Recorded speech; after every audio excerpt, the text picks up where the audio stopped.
Alright, hello everyone, welcome back, and today is February 26th, and there's been some news and some reports around FC Barcelona today, so I just wanted to go through everything that we've seen around the club today.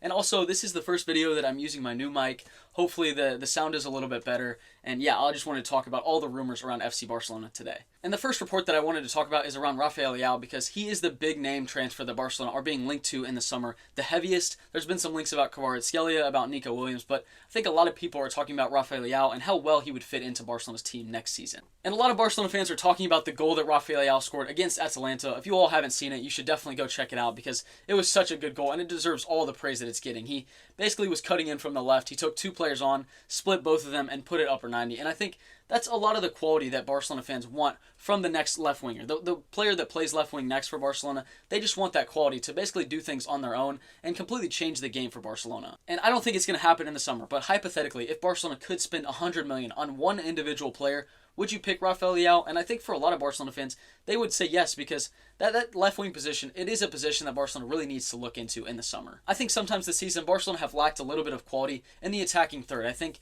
that front three that Barcelona have, sometimes Xavi did decide to play with four midfielders, but I think if you get a left wing that's top quality, I think Barcelona would be forced to play with three attackers. And that, I think, realistically, in the long term, that's the better option for Barcelona, because there are a lot of times where Barcelona is just struggling to score and they're struggling to create chances, and that's why I think Barcelona do need a left winger in the summer. And if you look at the options on the right with Lamine Yamal and Rafinha, if Barcelona do decide to keep Rafinha in the summer, then you look at the striker position. You have Lewandowski, who's likely going to stay next season, as well as Vitor Roque and Marc Guiu behind him.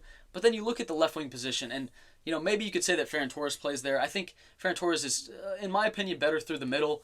And also João Felix, you can maybe count on him next season, but I really don't think Barcelona should be signing him on a permanent transfer. If he gets another loan next season, I'm completely fine with that, but I do think Barcelona, they need another left winger in the summer. And I think some of the worry that Barcelona fans have around Rafael Leao is maybe his consistency and maybe just being able to impact a game for 90 minutes, because he definitely has moments of brilliance, as we saw in that game against Atalanta. I didn't watch the full game, but that goal that he had, of course, it just shows all the quality that he has.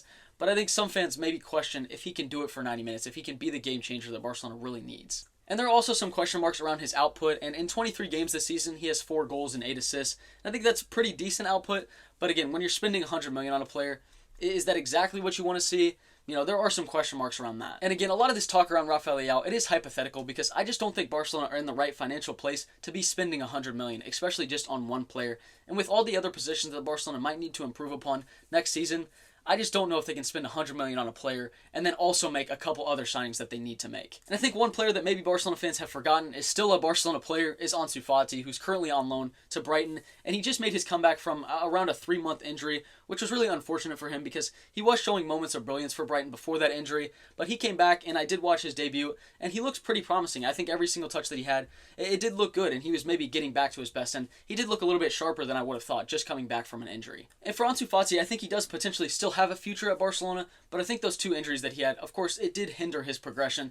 But still, when Barcelona do need a left winger in the summer, it wouldn't be a bad option to maybe bring Ansu Fati back, at least for preseason, and see how well he does, because it was obvious that he wasn't in Xavi's plans, but I still think that he did show moments of brilliance every single time he came on at Barcelona, and maybe sometimes frustrating to watch, and I felt like when he was playing, he was always a little bit worried about getting injured, but I really don't blame him for that, because those 2 injuries that he had, those were big injuries, and they did impact the potential that he held. But there is still a great player in there, and in a position that Barcelona really need, and especially from a guy that came from the academy, I think Barcelona can give him a chance in the summer. I was a little bit surprised that he was sent out on loan, but I did understand it because it was very obvious that Xavi didn't count on him this season, and it was nice to see him maybe get some playing time, but of course, that injury in the first half of the season, it did hinder his progression a little bit with Brighton, but I hope he can end the season very well with Brighton, and maybe they're going to want to loan him for another year. I would understand that, but I would honestly like Barcelona to give him a chance in the summer. And the big question around Ansu Fati for me is, can he stay fit? And if he can, I think Barcelona really should be giving him a chance, because,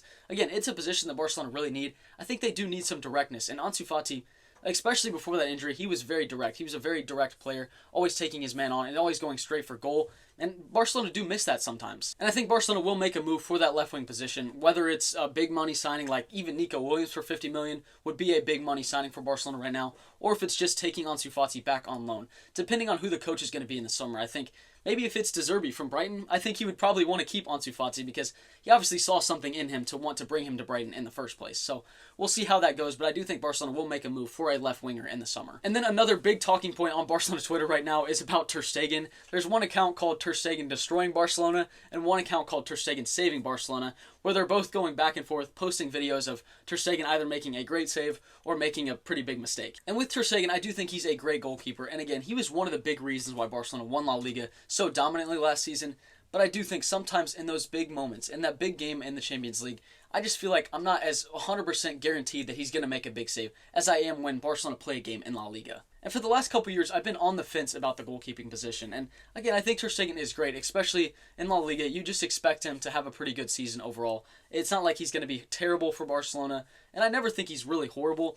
But I just think there is some improvement that could be made there. And I think one of the reasons that we kind of overlook some of the shot-stopping cons that he has is because of how good his distribution was. But I think a lot of other goalkeepers around the world, they've kind of caught up in that regard. So I don't think his distribution is really the reason that he should be staying at Barcelona. I think he should really be one of the best goalkeepers in the world.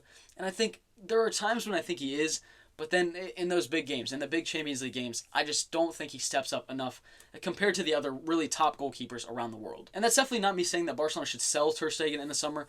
I just think maybe it's time for Barcelona to look at that position and think, can there be some improvement made? Can we maybe provide another goalkeeper for Ter Stegen to add some competition to? Because I think if it's Ter Stegen and Inaki Peña, it's always going to be Ter Stegen at number one, and there's going to be no competition there.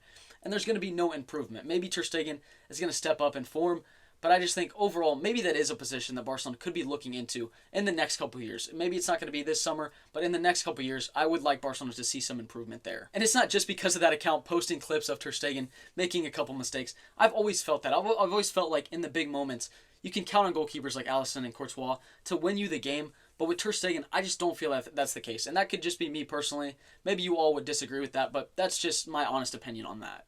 And there are some rumors that Barcelona did receive an offer from a Saudi Arabian club for Ter Stegen. I don't think Barcelona would sell him in the summer, and I don't think that's the right idea anyways, unless Barcelona were to bring two goalkeepers in to replace Ter Stegen, because I just think that is pretty risky, because Ter Stegen, overall, when you look at the whole season, I still think he's a top 10 goalkeeper in the world, and last season I think he probably was the best goalkeeper in the world, but again, it's the big moments for me. So I think Barcelona, I don't think they're going to accept the offer in the summer, but maybe in the next couple of years, that is a position that Barcelona could use some improvement on. And then the next player that I wanted to talk about was Pau Cubarsí, because there have been some reports that he hasn't renewed his contract yet, and maybe some Barcelona fans just want to make that happen immediately. It doesn't seem like he's going to want to leave anywhere. I think he only wants to succeed at Barcelona, and I hope that's the case, but obviously, you want to guarantee that he can stay at Barcelona, so you want to renew his contract as soon as possible and make him a first-team player, because he's shown in the past 5-8 games that he's played for Barcelona's first team that he is more than capable of starting for Barcelona's first team. And I think it's much more common to see attackers at that age come into the first team, but to see a center back step in and show that much quality and class and composure on the ball, that is unheard of for me. And Pau Cubarsí has shown so much potential so far, and I hope that Barcelona can renew his contract as soon as possible. And talking about another academy player, it was announced today that Lamine Yamal now has a deal with Adidas, and I think some Barcelona fans were maybe a little bit worried because he's just gaining so much popularity and so many people know him just at 16 years old. That's obviously a pretty dangerous game to play, but Lamine Yamal, he's worth all the praise that he's getting, so it's not really surprising that he's receiving these offers from Adidas. And I've done it before. You almost want to gatekeep Lamine Yamal. You just don't want people to know how good he is, because then there just comes in hype, and those things can be bad for a player's confidence. And so, you don't want to put so much pressure on him when he's 16. So I understand Barcelona fans maybe being worried about that Adidas deal, but again, it's just not surprising to me because he's already shown so much potential. So it only makes sense that brands would want to be sponsoring him. And for Lamine Yamal, it's really in his hands to stay grounded and to stay humble, and I just have a feeling that he is, and so I'm not really worried about this Adidas deal, because really it just makes sense because he's shown so much potential already, and he's already a great player for Barcelona. And another player that I wanted to talk about today was Marc Guiu, because his goal-scoring record for Barcelona and the Barcelona B team has been incredible this season, and I really think he has a future at Barcelona, and to see the Barcelona Academy produce a striker this lethal, that's pretty unheard of. You don't see Barcelona Academy really producing players like this, but Mark Yu is fully deserving of all the praise that he's gotten this season, and I really think he should be getting more minutes in the first team. There was a question going around Twitter: what would you do with Mark Yu? Would you loan him out to another team in La Liga, or would you keep him into the Barcelona team? Would you let him get some minutes in the first team and then also be playing for the Barcelona B team? And for me, that option seems a little bit better than loaning him out to another La Liga team, because I just think with the injuries that Barcelona have had, you want to keep him into the team. And I just feel like Lewandowski's minutes next season, they should be diminished. He should not be starting every single game. No matter what happens, I think Vitor Roque and Mark Yu, they will be getting more minutes next season, I hope. And Mark Yu is a really interesting profile. He's a profile that Barcelona, I think, really will need for the future. And so I think Barcelona should definitely be keeping him around. And I think he will get some minutes next season. But really, I think he could be getting more. Of course, when you have one of the greatest strikers of this generation playing in front of you, and then you also have Vitor Roque, who Barcelona just signed, I understand him not getting minutes, but I think he's more than capable. And his goal-scoring record, even given the low amount of minutes that he's received this season from Barcelona's first team, it shows how good he is as a player. And then I wanted to talk about this comment from Todibo, because he was asked about a return to Barcelona, and he said, why not? And for me, I just think this transfer was so weird, and it was just a failure on Barcelona's part, because I think Barcelona sold him for around $8 million to Nice in League One, and I think he's done really well since leaving Barcelona. And for me, it made no sense to sell him in the first place, because I think he did show a lot of promise at Barcelona. And I don't see this transfer happening in the summer unless Barcelona are planning on selling one of their center backs, but I don't think Barcelona are planning to sell either Christensen or Koundé in the summer, so I don't think Todibo is going to be joining Barcelona, but it is something to keep an eye on for the club, because he's still a really young, promising center back.